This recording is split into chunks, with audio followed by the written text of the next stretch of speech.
8ാം class Kerala പാഠാവലി unit 4 മൊഴിയാഴം എന്ന അധ്യായത്തിലെ കൂമങ്കാവ് എന്ന പാഠഭാഗത്തിന്റെ ആശയം മനസ്സിലാക്കാം. മലയാളത്തിലെ പ്രശസ്ത നോവലിസ്റ്റായ ഒ.വി. വിജയന്റെ ഖസാക്കിന്റെ ഇതിഹാസം എന്ന നോവലിലെ ഭാഗമാണ് കൂമങ്കാവ്. ഈ നോവലിലെ പ്രധാന കഥാപാത്രം രവിയാണ്. ഖസാക്ക് എന്ന ഗ്രാമത്തിലെ ഒരു ഏകാധ്യാപക വിദ്യാലയത്തിൽ അധ്യാപകനായി ജോലി കിട്ടി രവി വരികയാണ്. കൂമങ്കാവ് എന്ന സ്ഥലത്താണ് രവി ബസ് ഇറങ്ങുന്നത്. സാധാരണ കവലകളേക്കാൾ തിരക്ക് കുറഞ്ഞതും ആളും ബഹളവും ഇല്ലാത്തതുമായ ഒരു സ്ഥലമായിരുന്നു കൂമങ്കാവ്. രവിക്ക് ആദ്യ കാഴ്ചയിൽ തന്നെ കൂമങ്കാവിനെ വളരെയധികം സ്വാധീനിക്കപ്പെട്ടു എന്നാണ് നോവലിസ്റ്റ് ഇവിടെ പറഞ്ഞു വയ്ക്കുന്നത്. മനുഷ്യ മനസ്സിലെ ചിന്തകളെ ആവിഷ്കരിക്കാൻ ഇവിടെ പ്രകൃതി ബിംബങ്ങളെ കൂട്ടുപിടിക്കുന്നു നോവലിസ്റ്റ്. നോവൽ ആരംഭിക്കുന്നത് ഇങ്ങനെയാണ്. അരയാലിലകളിൽ ഒരു പതിഞ്ഞ കാറ്റുവീശി. തലതിരിച്ചിലിന് ഇത്തിരി ആക്കം തോന്നി. ബസിന്റെ തട്ടിൽ നിന്ന് പെട്ടിയും കിടക്കയും ഇറക്കി കഴിഞ്ഞിരുന്നു. ഹോൾഡോളിന്റെ പുറത്തു പതിഞ്ഞിരുന്ന അഴുക്കുപാടുകളിലേക്ക് രവി നോക്കി. അതൊക്കെ സോഡാപ്പൊടിയും ചൂടുവെള്ളവും ഒഴിച്ച് കഴുകിക്കളയണമെന്നോ മറ്റോ അയാൾ നിശ്ചയിച്ചു. സുഖാലസ്യത്തിന്റെ ചുഴിയിൽ പതുക്കെ കറങ്ങിത്തിരിയുന്ന മനസ്സിനെ നിലയ്ക്ക് നിർത്താൻ എന്നോണം രവി ആ അഴുക്കുപാടുകളിൽ ശ്രദ്ധ ചെലുത്താൻ ശ്രമിച്ചു. ഇനി എങ്ങണ്ടാണ്? ചുമട്ടുകാരൻ ചോദിച്ചു. ഇനി രവി പറഞ്ഞു. അരയാലിലകളിൽ കാറ്റുവീശി. ഖസാക്കിലേക്ക് രവി പറഞ്ഞു.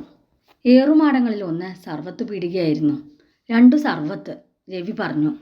ഹായ്, ഞമ്മക്ക് വേണ്ട, ചുമട്ടുകാരൻ ഭംഗിവാക്ക് പറഞ്ഞു. കഴിക്കുക കാരണവരെ, രവി ധൈര്യപ്പെടുത്തി. നീ ഇവിടുന്ന് അങ്ങോട്ട് നടക്കണ്ടേ?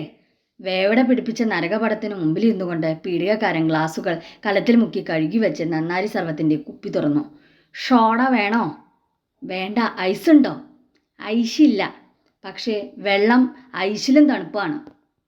ഒരു കവിൾ കുടിച്ചു നോക്കിയപ്പോൾ നേരാണ്, പുതുമഴയുടെ ചുവയുള്ള വെള്ളം. അവിടെ ഒരു ബെഞ്ചിലിരുന്നു കൊണ്ട് രവി കൂമങ്കാവിൻ്റെ ചിത്രം ഉൾക്കൊള്ളാൻ ശ്രമിച്ചു.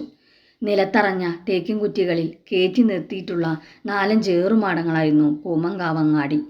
പാത അവസാനിക്കുന്നിടം ചെറിയൊരു മൈതാനമായിരുന്നു. അതിനു ചുറ്റുമാണ് ഏറുമാടങ്ങൾ കിടന്നത്.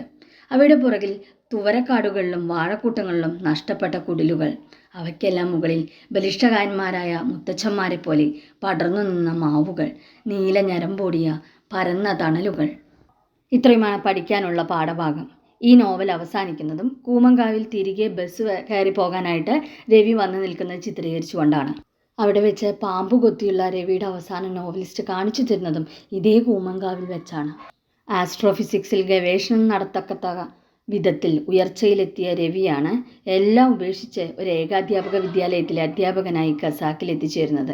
മനുഷ്യൻ എത്ര ഉയരത്തിൽ ചെന്നെത്തിയാലും നമ്മുടെ മനസ്സ് മറ്റു പല ചിന്തകളിലേക്കും വഴിതിരിച്ചു വിടുമെന്നും അതുവരെ പഠിക്കാത്ത ജീവിത പാഠങ്ങൾ പഠിപ്പിച്ചു തരുമെന്നും ഈ നോവൽ വ്യക്തമാക്കുന്നു. പ്രകൃതിയും മനുഷ്യനും തമ്മിലുള്ള അഗാധമായ ബന്ധവും ഖസാക്കിൻ്റെ ഇതിഹാസം എന്ന നോവൽ വരച്ചു കാട്ടുന്നു.